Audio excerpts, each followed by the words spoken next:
찾았으면 우리 한 목소리로 같이 우리 합독을 하도록 하겠습니다.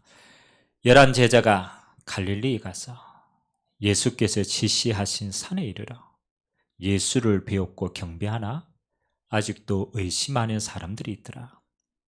예수께서 나와 말씀하여 이르시되 하늘과 땅의 모든 권세를 내게 주셨으니 그러므로 너희는 가서 모든 민족을 제자로 삼아 아버지와 아들과 성령의 이름으로 세례를 베풀고 내가 너희에게 분부한 모든 것을 가르쳐 지키게 하라.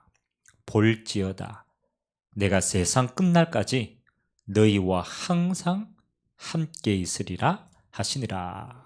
아멘. 오늘도 여러분이 있는 각 처소에서 하나님이 예배의 자리로 부르신 줄 믿습니다. 사마리아 수가성 여인이 예수님께 물어봤어요. 우리가 어디에서 어떨 때 예배 드려야 됩니까? 요한복음 4장에 보니까 예수님께서 말씀하시죠. 너희가 예배 드려야 될 때가 온다. 언제냐? 하나님의 성령과 진리로 예배하는 자는 참된 예배다. 여러분이 흩어져 있는 현장이지만 예배의 가장 중요한 것은 우리의 자세입니다. 예배드리는 중심과 또 예배드리는 그곳이 하나님의 성령께서 임재하시고 또 하나님의 언약이 성취되는 자리라고 생각한다면 우리의 삶의 가장 우선순위가 예배의 자리가 되고 그리고 예배를 통하여 우리의 모든 삶을 인도받는 그런 축복 있게 되시기를 주님의 이름으로 기도드립니다.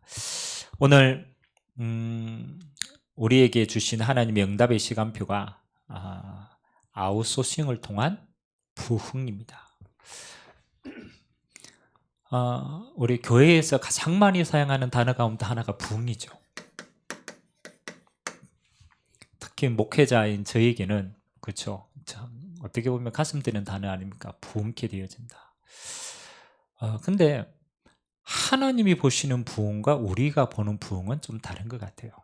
우리는 자꾸 수적이고 양적이고 이런 부분들이 자꾸 부흥이라고 생각하잖아요. 근데 하나님은 뭐라고 생각하냐면 오늘 이 단어를 주셨습니다. 아웃소싱이라는 단어를 주었어요. 물론 이 단어는 우리가 여러 가지 의미로 사용할 수 있습니다. 기업하는 사람들은 자기의 중요한 일을 아웃소싱해서 받는다라는 의미도 있고요. 우리에게 주신 마지막 응답이 이 응답인데 우리가 아웃소싱이라는 이 응답을 통하여 하나님이 주시고자 하는 진짜 응답은 부흥이라는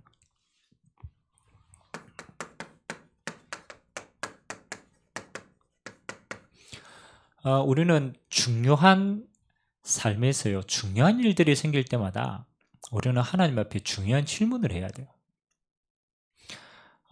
우리가 예수님께 물어보지 못하여서 우리가 응답받지 못하는 것들이 참 많습니다. 많은 사람들이 어려우니까 자꾸 문제만 보여요. 경제 문제, 건강 문제, 자녀 문제. 우리가 사회생활을 하기 때문에 세상에 수많은 문제, 정치, 경제, 여러 가지 문제. 그 가운데 저와 여러분이 체험하는 것은 또 다르죠. 내가 직접 부딪히는 거하고 그냥 멀리서 바라보는 거하고는 다릅니다. 근데 지금 세상에 일어나는 많은 수많은 일들은요, 어떻게 보면 우리 피부로 와닿는 것들이 너무 많죠. 개인이. 경제의 여파도 피부에 와닿고, 질병의 여파도 피부에 와닿고, 그래서 사실 우리가 먼 것처럼 보였는데 먼 게 아닙니다. 세상의 문제가 실제로는 우리 삶 속에 있는 겁니다. 우리가 지금 예배하지 못하는, 함께 예배하지 못하는 그런 또 어떻게 보면 교회로서는 많이 어려울 수 있는 시간표입니다. 그러면 하나님은 이때 우리에게 주시고자 하는 응답은 뭘까? 그렇죠. 그렇죠. 저는 모든 문제가 생겼을 때요, 저와 여러분들이 가장 첫 번째 하나님 앞에 신앙 고백해야 될 것이 하나님의 주권입니다.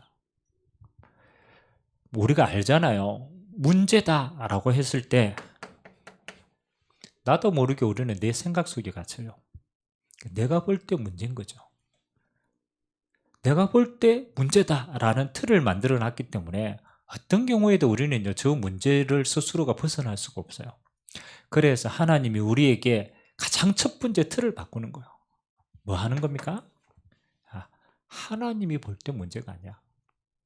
이 땅을 만드시고 주관하시고 지금 또 통치하시고 하나님의 시간표에 따라 모든 걸 운행하시는 창조주 하나님 앞에서는 문제 아니야. 그럼 누가 맡겠습니까? 여러분, 하나님이 만드신, 그렇잖아요. 피조물이 내가 맡겠어요? 그걸 모든 걸 주관하시는 하나님의 시간표가 맡겠습니까? 말하지 않아도 돼요. 하나님의 시간표가 맞는 거예요. 그래서 그렇지. 주권은 하나님께 있는구나. 자, 그러면 우리는 다른 질문을 해야 됩니다. 하나님 왜 저렇습니까? 라고 물어보는 게 아니고, 하나님 왜 저 시간표를 지금 허락하는 겁니까? 그렇죠? 하나님이 허락하셨는데 왜 지금입니까? 왜 저에게입니까? 그렇잖아요. 우리는 이 질문을 해야 돼요. 이미 하나님의 시간표 속에서는 끝난 문제인데 하나님이 그 문제를 지금 우리에게 주셨단 말이에요. 지금 우리 현장과 우리에게 주셨단 말이에요. 이거는 하나님의 많은 시간표가 포함되어 있어요. 그래서 우리는요, 조금만 눈을 바꿔보면 돼요. 그래야 진짜 답을 찾습니다. 하나님이 지금 이걸 내게 허락하셨다. 전도자의 언약의 여정을 가는 내게 허락하셨다. 그렇잖아요. 스펄전이라는 신학자는 빌립보서를 강의하면서요, 빌립보 사상의 강의를 이렇게 했습니다. 바울이 지금 감옥 안에 있잖아요. 많은 사람들이 바울이 어렵겠다. 그래 뭐 경제도 헌금도 보내고 기도도 하고 이랬잖아요. 근데 보는 눈이 달랐어요. 바울이 감옥 안에 갇힌 게 아니다. 많은 사람은 그렇게 생각하잖아요. 바울이 감옥 안에 갇혔으니까. 반대로 감옥이 바울 안에 갇힌 것이다. 그 말은 뭡니까? 바울이 감옥을 통하여서 하나님의 모든 계획은 하나도 빠짐없이 성취되었다. 그것 때문에 로마로 가게 됐고, 그것 때문에 진짜 제자를 찾을 수 있고, 그것 때문에 많은 작품을 남길 수 있는 기회가 된 것이다. 뒤집어서 생각하면요, 하나님이 주신 겁니다. 신앙은 그렇습니다. 여러분의 믿음의 눈으로 볼 때 뭐가 보입니까? 길이 보입니다. 믿음의 눈으로 볼 때 하나님 주신 축복과 은혜들이 보이게 되는 거예요. 근데 그게 은혜입니다. 은혜. 그래서 지금 하나님이 허락하셨다. 그러면 많은 시간표가 있습니다. 여러분 개인에게는요, 갱신의 시간표가 있어요. 어떤 갱신입니까? 복음 화의 갱신입니다. 하나님은 나를 통하여 하나님의 남은 응답이 너무 많아요. 복음 안에 주신 응답이 많아요. 그리스도 안에 하나님이 하늘과 땅에 모든 걸 주셨다니까. 내가 그걸 못 누리고 있는 거예요.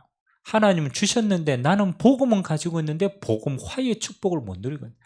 그래서 여러분 문제가 올 때요, 복음 아닌 거 다 깨어버렸어요. 복음 밖에 있는 내 생각 다 깨세요. 복음 밖에 있던 육신적인 거 전부 깨세요. 하나님이 나를 지금 복음화 시간표로 사용하시는구나. 그게 이번 주 강단입니다. 내 예틀, 우리는 예틀이라고 표현하죠.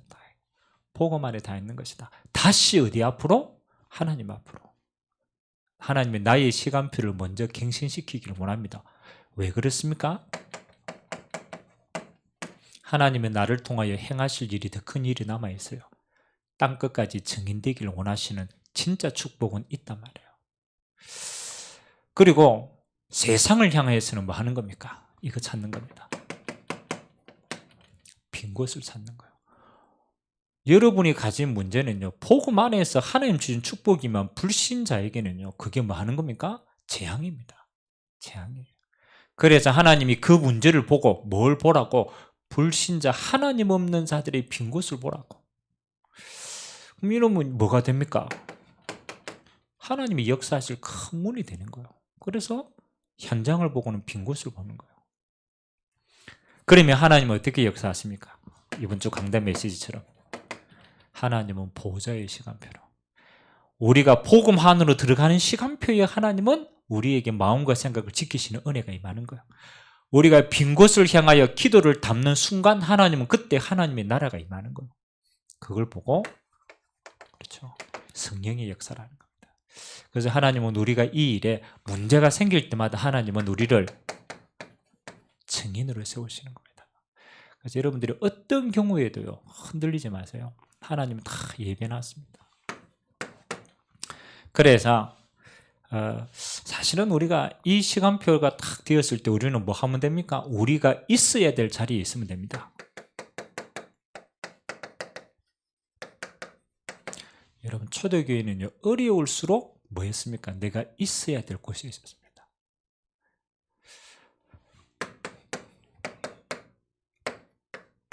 요한복음 14장부터 16장까지는 예수님이 부활하셔가지고 되어질 많은 하나님의 축복들을 얘기하셨습니다. 그 가운데 요한복음 15장에는 특별하게 이 비유를 들었어요. 포도나무와 가지 비유를 들었습니다. 부활 이후에 제자들이 받아야 될 많은 축복, 그걸 설명하시면서 포도나무와 가지 비유를 들었나요? 하나님은 포도나무를 주실 때 하나님의 목적은 이겁니다. 열매 맺히는 겁니다. 여러분 포도나무에 열매가 없으면 안 되잖아요. 그래서 하나님의 목적은 열매입니다. 열매. 그 가지에 열매가 붙는 게 그게 하나님의 축복이면 당연히. 근데 뭐라고 그럽니까? 가지 스스로는 열매를 맺을 수가 없어요. 열매는 누가 주시느냐? 뿌리가 원포도나무에 있는 거예요. 포도나무 자체가 열매를 맺게 하는 겁니다. 그래서 거기에서 설명하는 굉장히 중요한 게 뭡니까? 포도나무 가지는 포도나무에 붙어 있으면 열매는 저절로 맺힌다.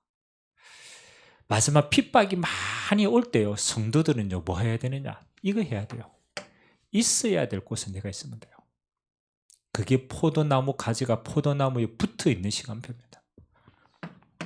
그래서 절대로 여러분들이 빼앗기면 안 돼요. 영적 우선순위 있어야 될 자리입니다. 우리가 시간이 많으면 우리가요 그 많은 시간을 하나님께 집중할 것처럼 보이지만 그렇지 않습니다. 우리 체질은요 시간이 많으면 분산돼요. 시간이 많으면 공허해져요. 시간이 많고 우리 집에 머물러 있을수록 우리는 영적으로 다른 데 가야 됩니다. 그래서 우리의 자세입니다. 저는 이번 시간표가 여러분 개인의 영적 예배를 세울 수 있는 가장 중요한 시간표다. 여러분 개인이 어느 곳에 있든 내가 있어야 될 예배 시간표와 예배 자리에 나의 영적인 것을 우선순위로 드리는 겁니다. 저는 첫 번째입니다. 여러분 응답은 그건 다음입니다. 여러분 상태가 요래다. 여러분 언약의 백성이기 때문에 내 개인이 영적 예배의 자리로. 얼마나 중요합니까? 여러분의 가정이 이번 비대면 예배를 통하여 우리 가정이 예배하는 곳으로 가정교회가 되도록, 이거는 하나님의 직접 나라가 임하는 곳입니다. 너무 어렵습니다. 하나님 내 현장이 예배하는 저수가 되도록 우선순위입니다. 여러분 개인, 여러분 가정, 여러분의 현장 뭐 하는 거 있어야 될 곳이 있는 거예요. 예배하는 시간표 속에 예배사로 서는 겁니다. 그때 하나님은 뭐는 겁니까? 열매는 그 따라오는 겁니다. 그래서 오늘 저와 여러분들이 많이 문제 어려움이 올 때 빨리 갱신하고 빈 곳을 보고 보좌의 축복을 누리시고요. 여러분이 있어야 되는 가장 우선순위에 붙어있는 자리, 예배의 자리, 여러분 이 축복 누리게 되시기를 주님의 이름으로 기도드립니다. 오늘 하나님 말씀 보니까요 아웃소싱에 대한 의미를 우리에게 주고 있습니다. 지금 우리가 지금 순서대로 쭉 나가고 있잖아요.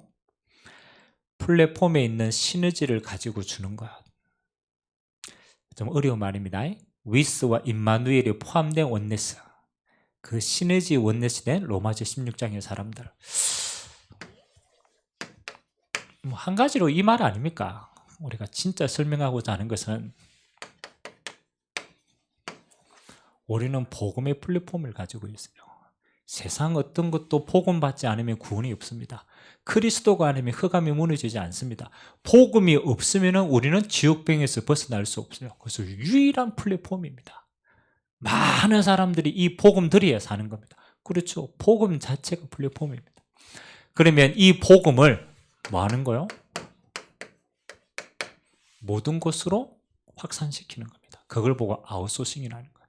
유일한 하나님의 것을 모든 곳에 이런 것을 똑같이 만들어서 파송하는 겁니다.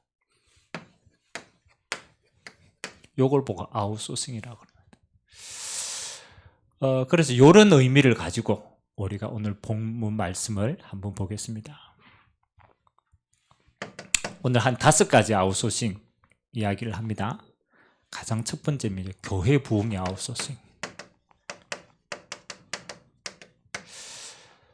여러분, 하나님이 말씀하시는 부흥은 뭘 말씀하시는가? 또 초대교회는 어떻게 이 부흥의 시간표를 가지고 갔는가? 그래서 우리가 성경적인 것부터 봅시다. 초대교회는 어땠습니까? 마가다락방 교회. 사도행전 2장에 보니까요, 우리가 너무나 잘 아는 거는 그 날의 제자의 수가 3,000이나 다 하더라. 이렇게 얘기했습니다. 46절하고 47절에는 뭐 하루입니까? 날마다라는 단어를 사용했어요. 그렇죠? 날마다 성전에서, 날마다 집에서 응답을 너무 많이 받았죠. 그리고 사도행전 6장 7절에는 교회가 어제 경제 문제를 어려웠을 때 7명이 집사를 세웠습니다. 그 집사가 교회 문제 다 해결하고 뭐 하랍니까? 허다한 제사장의 무리도 이 도에 복종했다. 그렇게 기록되고 있습니다. 마가다락방 교회 안의 응답입니다. 자, 이걸 다른 걸로 봅시다. 하나님이 우리에게 하나님은 교회를 통해서 주시고자 하는 응답. 저는 그게 다락방의 응답이라고 생각합니다. 저는 이 다락방 복음 전도 운동 접하면서요, 가장 첫 번째 충격은 예수가 그리스도 내용이었습니다. 아는데 우리가 풍성한 걸 못 누렸어요. 그리고 두 번째 충격 받는 게요, 이거였습니다. 현장이었습니다. 교회에서 성경 공부한다, 당연한 거죠. 누구나 다 그렇게 생각합니다. 근데 현장으로 파고 들어가서 하나님의 말씀 운동을, 그것도 목회자가 아니라 그렇잖아요, 평신도가 말씀 운동을 펼친다, 저는 생각을 못했어요. 여러분, 교회 부흥은요, 많이 지금까지는 끌어모았어요. 그래서 교회에서 행사도 하고, 그래서 교회에서 모으는 중심의 모든 행사를 했어요. 근데 문제 생기니까 다 흩어져요. 초대교회는 그렇게 되지 않았죠. 초대교회는 어땠습니까? 3,000제자 일어났다라는 것은 우연히 3,000제자가 아닌 거예요. 이 복음 받은 120명이요, 뭐 하니까 이 복음을 가지고 현장으로 다 들어간 거예요. 그걸 다락방이라고 그러는 거예요. 현장으로 흩어져서 일시에 복음 운동하는데 3,000제자가 일어났어요. 그래서 저와 여러분들이 기도하는 게요, 모으는 교회와 흩어지는 교회. 교회 부흥의 키는 뭐 하는 겁니까? 모든 현장을 교회화시키는 겁니다. 이게 마가다락방 교회예요. 가정교회, 직장교회, 그렇잖아요. 지역교회, 지교회, 모든 현장이 교회화되어지는 거예요. 쓰임을 누가 받습니까? 그 현장의 영적 사령관으로 중직자들이 일어나서 영접. 그리고 교회의 크기를 한번 봅시다.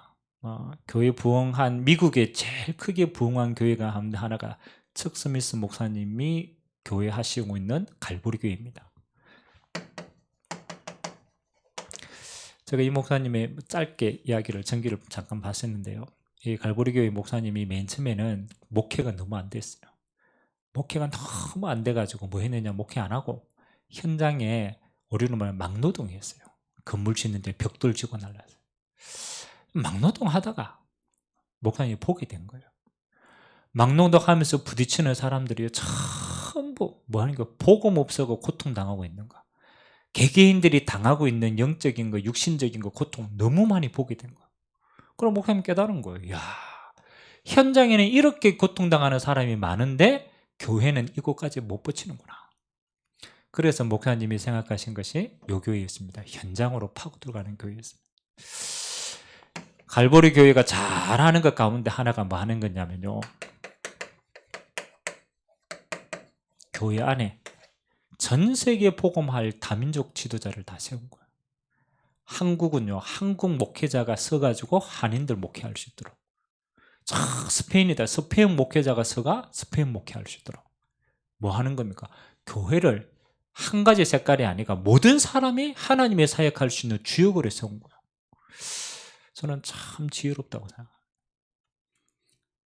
반대로 우리는 미국 가가지고 뭐라 합니까? 미국 가서까지 뭐가 합니까?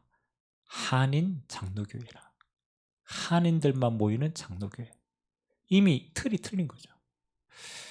많은 걸 우리가 지금 두고 기도해보면, 우리가 2021년도에 237의 중요한 시간표를 보고 우리가 깨쳐야 될 중요한 시간표로, 그래서 하나님이 우리에게 주신 게 20가지 전도 전략입니다. 앞으로 교회가 모델로 남겨야 될 응답이에요. 개인, 만남, 가정, 직장, 지역, 5가지 기초 아닙니까? 이게 뭐 합니까? 전부 현장에 하나님의 나라를 임하게 하는 겁니다. 그래서 저는 교회 부흥의 키를, 이 흩어진 사람들 나중에 모으면요, 그거는 그렇게 되는 거예요. 삼천제자가 되는 거예요.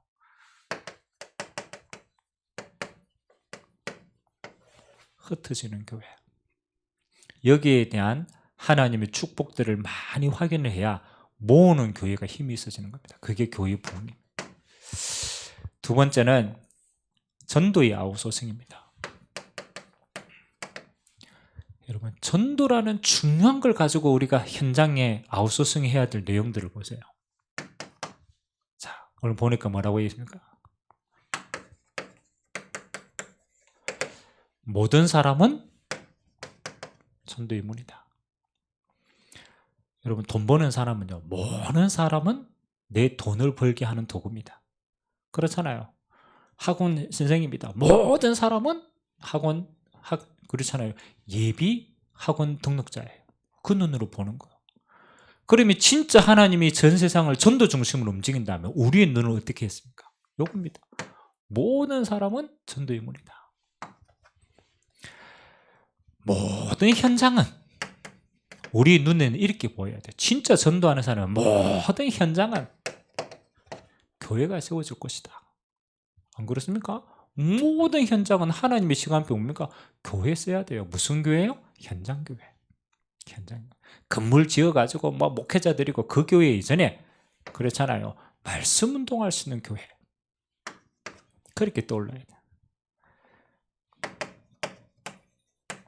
진짜 응답받는 사람은 뭐 합니까? 모든 날이 하나님이 함께하는 날이에요. 그리고 주일입니다.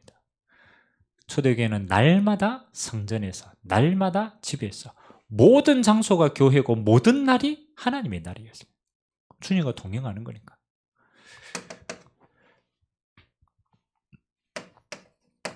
우리의 모든 일은 뭐가 숨겨져 있습니까? 전도에 대한 하나님의 축복과 응답이 숨겨져 있다. 만약 여러분이 현장에서 먹기 위해서 일한다라면 여러분 인생이 먹기 위해서 사는 것밖에 더 됩니까? 얼마나 비참합니까? 여러분의 현장이 그렇잖아요. 우리는 다릅니다. 우리는 하나님 나라의 백성이고 천국 가야 될 응답의 사람이기 때문에 이 땅에 주어진 모든 일은 그 속에 전도의 생명의 축복에 담겨진 일입니다. 여러분에게 전도자는요, 핍박이 있습니까? 그렇잖아요. 전도자의 핍박은 다릅니다. 전도자의 핍박은 복음의 세트를 마련하는, 복음의 더 큰 문을 여는 응답의 장입니다. 스데반의 환란을 통해서 안디옥 교회 이방인의 문이, 드로아에서 문이 막혔을 때 마게도냐의 문이, 언제나 하나님은 새로운 응답을 두고 인도에 가시는 겁니다. 핍박 보는도 달라요. 그리고 조금 더 큰 응답이죠. 기도하세요. 모든 부교역자는 현장 목회자다. 모든 중직자는 지역의 사령관이다. 모든 렘넌트는 학업과 학교와 RUTC 세울 자다. 불신자가 올 수 있는 많은 우리는 뭐 하는 거예요? 길을 만드는 거예요. 그래서 오늘 저와 여러분들의 전도는 뭐 하는 것이냐? 하나님의 모든 것이다. 이 눈으로 보면요, 여러분의 모든 것이 전도의 통로로 됩니다. 사람은 문이요, 현장은 교회의 임할 장소요, 모든 오늘의 날은 하나님의 날이요, 모든 일은 전도의 축복의 순교이고 핍박은 전도의 문이고 모든 것은 하나님이 열어주시는 길이다. 그래서 하나님은 전도 안에 하나님의 모든 걸 거셨습니다. 자기 아들을 아끼지 아니하시고 이 땅에 보내서 뭐 하도록? 생명 얻도록. 그러면 그 생명을 전하는 전도는 모든 것이다. 우리 선교입니다. 뭐 처음부터 주님은 땅 끝까지 말씀하셨는데 선교의 아웃소싱 몇 가지 기억해야 됩니다. 첫 번째, 사실은 복음 가진 자는요, 복음을 땅 끝까지 당연히 다 전해야 돼요. 근데 우리가 다 못 갔기 때문에 하나님은 뭐 하십니까? 가는 선교. 그래서 우리는 뭐 합니까? 가 있는 선교사. 중요합니다. 우리 대신해서 가 있으니까. 우리의 기도가 모든 게 필요하죠. 그리고 그 현장에 가 있는 전문인 평신도, 가 있는 렘넌트, 우리는 다른 눈으로 봐야 돼요.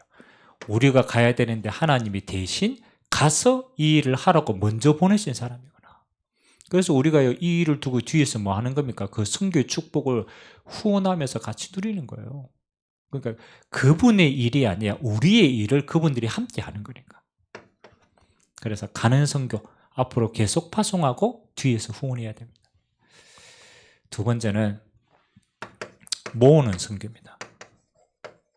선교의 아웃소싱 두 번째, 모으는 건 뭡니까? 우리가 못 가니까 하나님이 모아놨어요. 그래서 와 있는 다민족, 하나님이 우리가 못 가니까 하나님이 천에 하나 만에 하나 뽑아가지고 이 땅으로 불러 모으셨습니다. 하나님, 우리가 몽골 못 가니까 하나님 몽골 사람들 어떻게 하든지 보내주시고, 우리가 우크라이나 못 가니까 우크라이나 사람들 보내주셨어요. 모양은 노동자고 모양은 유학생이고 모양은 이민 온 것처럼 보이지만 하나님의 눈은 아니라는 거죠. 이 땅에 와서 복음 받아야 될 이유가 있고 또 복음 전해야 될 이유가 있기 때문에.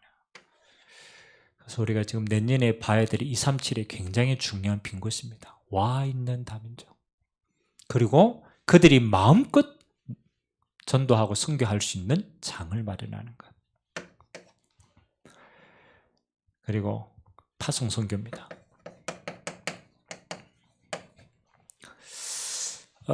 우리 제자와 현지 제자와 렘넌트. 그렇죠.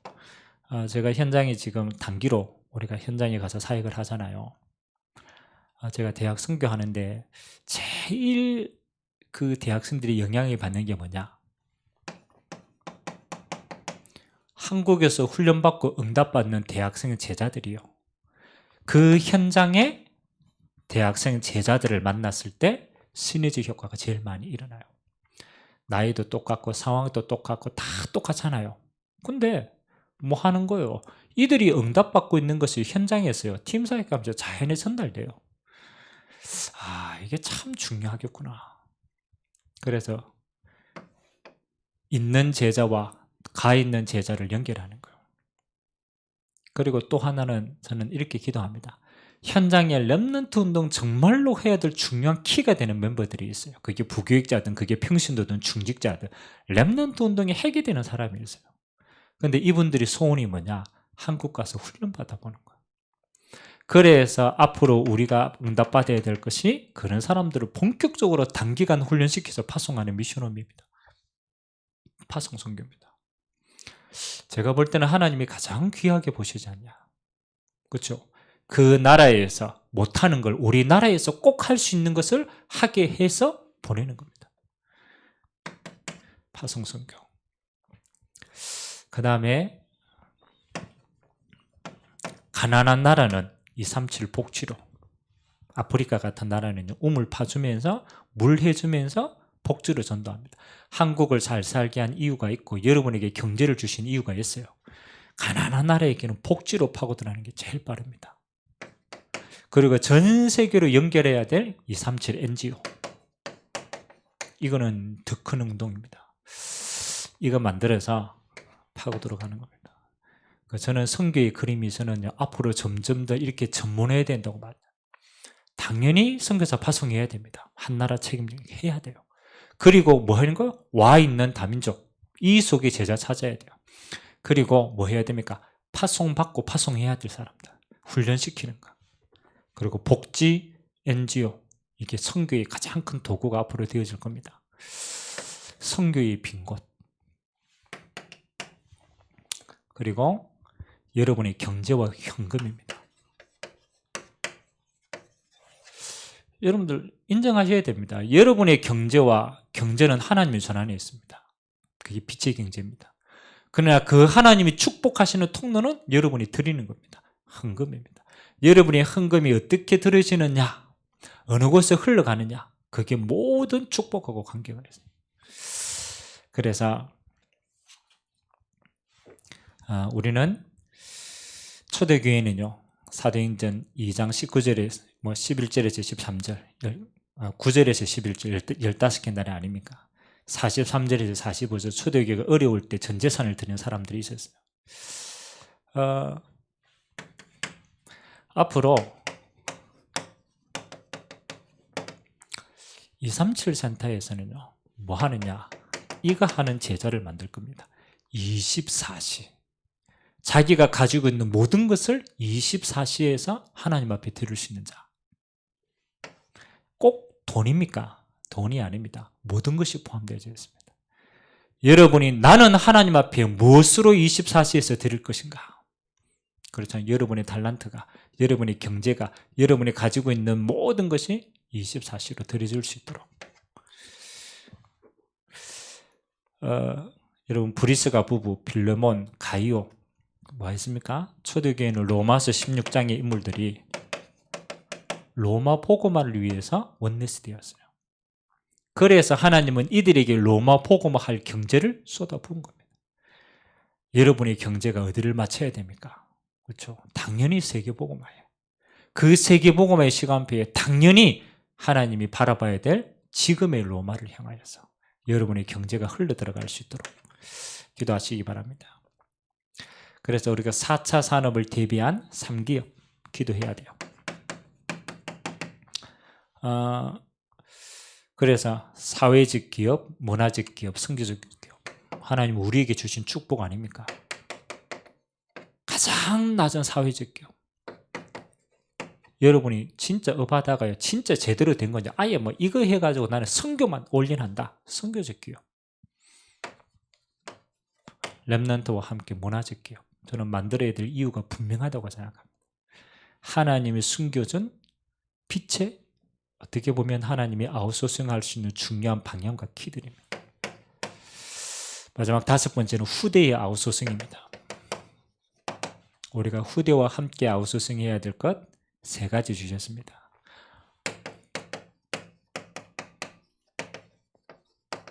모든 지역에 RUTC 거점 세워야 됩니다. 우리가 본부에서 지금 움직이는 RUTC는 대표적으로 필요하니까 세운 거지만 진짜는 뭐 아닙니까? 모든 현장의 렘넌트들이 응답받을 수 있는 지역에 모든 지역에 RUTC 세워야 돼요. 그래서 앞으로 우리가 교회를 우리가 하나님 앞에 응답받는 다음에 뭐 해야 됩니까? 모든 렘넌트들이 렘넌트 훈련 받을 수 있는 교회로. 그래서 우리가 성전 건축을 두고 기도하는 거예요.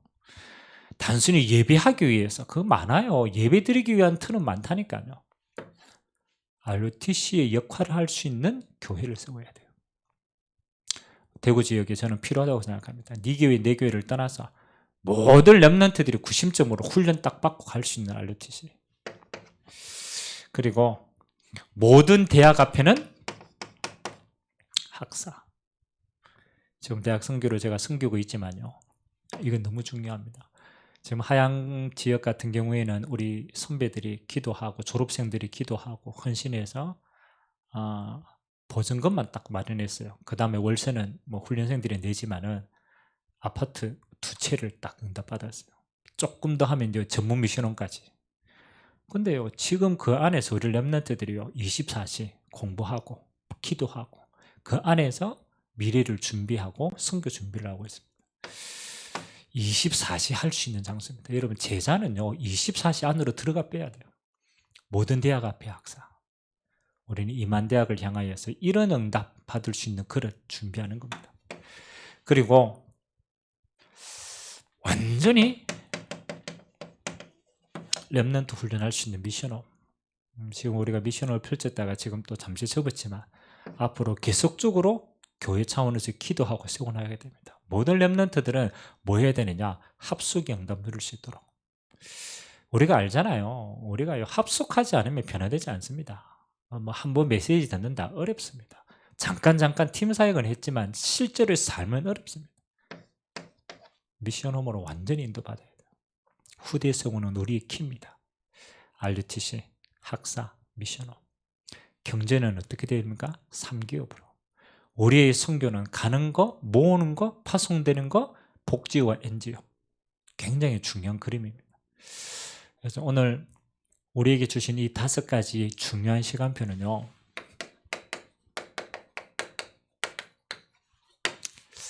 여러분 진짜 세계 복음화 하는 사람에게는 그림으로 잡혀지시기 바랍니다. 뭐 나 대충 살다가 그냥 내 개인 응답받고 말겠다. 괜찮습니다. 근데 진짜 여러분의 마음에 한 번뿐인 내 인생 난 진짜 세계 복음화 이 일을 하다가 죽겠다 라고 하는 사람은요. 그림이 있어야 돼요. 그림이 있어야 돼요. 교회 이러면 있어야 돼요. 모으는 교회와 흩어지는 교회. 그림이 있어야 돼요. 전도 이러면요. 모든 것이 전도로 연결돼야 돼요. 선교 이러면요. 봐야 돼요. 가고 오고 읽고 찾아야 돼요. 경제 이름을 보여야 돼요. 헌금하는 것과 함께 3기업을 준비해야 돼요. 후대. 저는 완벽한 아웃소싱의 그림이라고 생각합니다. 이걸 뭐로 연결시켜라? 기도로 계속 연결시켜라. 오늘 세계복음 아는 사람은 안 해도 됩니다. 근데 진짜 내가 응답받고 싶다. 오늘 준 메시지 딱 보고 계속 한번 기도해 보세요. 그냥 아는 거하고 이해하는 거하고 응답받는 거하고는 다릅니다. 언제 응답이 주어지느냐? 그렇죠. 그 그림 가지고 기도하는 자에게는 응답을 줍니다. 지금 당장 안 와다요. 기도하면 시간표가 분명히 옵니다. 방향이 맞기 때문에. 시편에 보니까 시편 기자가 이렇게 얘기했습니다. 이스라엘 백성을 보고 처음부터 이스라엘은요. 만민을 위해서 불렀습니다. 선민이 아닙니다. 하나님이 만민을 위해서 먼저 택한 겁니다.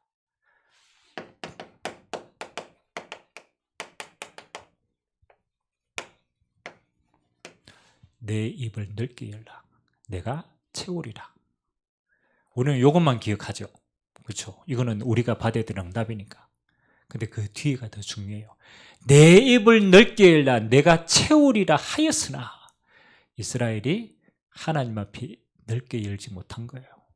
선민으로 자기 것만 밖에 못 본 거예요. 그래서 다 빼앗겼어요. 우리는 봐야 돼요. 여러분의 기도의 분량이, 여러분의 기도의 크기가 어떻게 해야 되냐? 내 입을 넓게 열라. 하나님은 처음부터 우리에게 이 축복을 다 주셨어요. 그래서 여러분이 뭐로 품어라? 기도로 품으세요. 진짜 여러분이 받아야 될 응답이니까. 언제까지 기도하면 됩니까? 그렇죠. 당연하죠.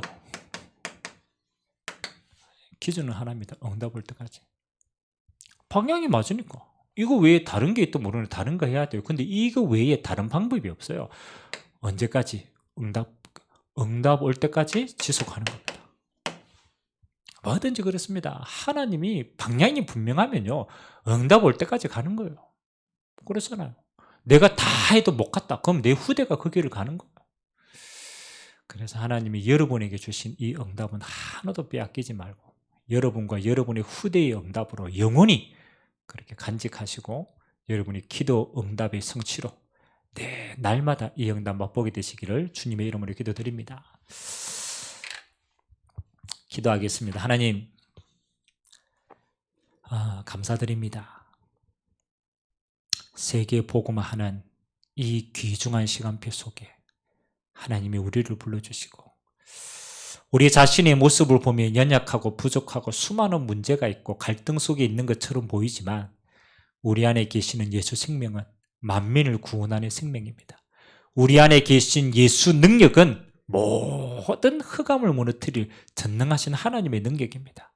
우리 안에 계시는 성령님의 능력은 만민을 치유하고 회복하고 땅끝까지 증거하는 증인의 하나님의 능력입니다. 하나님 아버지, 오늘 우리에게 5가지 아우소성의 비밀을 주셨습니다. 우리 교회가 받아야 되는 응답.